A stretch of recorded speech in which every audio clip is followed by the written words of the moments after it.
India versus Pakistan మ్యాచ్లో పాకిస్తాన్ అయితే వికెట్లు పడకుండా జాగ్రత్త కాపాడుకోవడం అయితే మనం చూస్తున్నామండి. ఇప్పటివరకు అయితే 116 for 2 ఉందన్నమాట. 27 ఓవర్స్ మ్యాచ్ అయిపోయింది.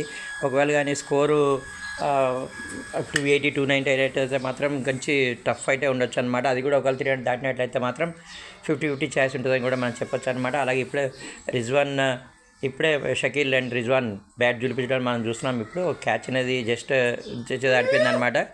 సో అభిమానులు మాత్రం చాలా చాలా కేంద్రాలు కొడుతున్నారు. రోడ్ల మీద మాత్రం నిజంగానే ట్రాఫిక్ అయితే తక్కువ ఉందన్నమాట.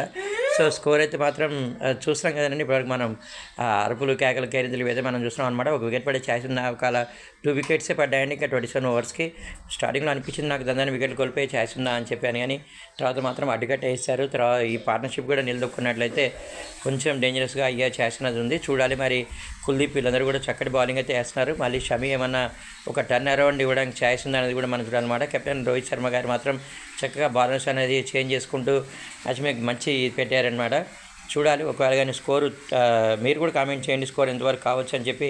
280 300 అనేది కూడా చూడాలి. మరి అయితే వికెట్లు పడకుండా ఓవర్లు కానీ ఉన్నట్లయితే మాత్రం ఛాంపియన్స్ ట్రోఫీలో ఒక మంచి మ్యాచ్ ఇప్పటికే సాగుతుందన్నమాట. కొంతసేపు మాత్రం కాస్త బోర్ కొట్టినప్పటికీ వాళ్ళ బ్యాట్ జులిపించడం స్టార్ట్ అయిన తర్వాత మాత్రం ఇక బ్యాట్ జులిపిస్తే మీకు తెలుసు కదండి, వస్తే రన్స్ వస్తే లేకపోతే అవుట్ అని అవుతారనమాట.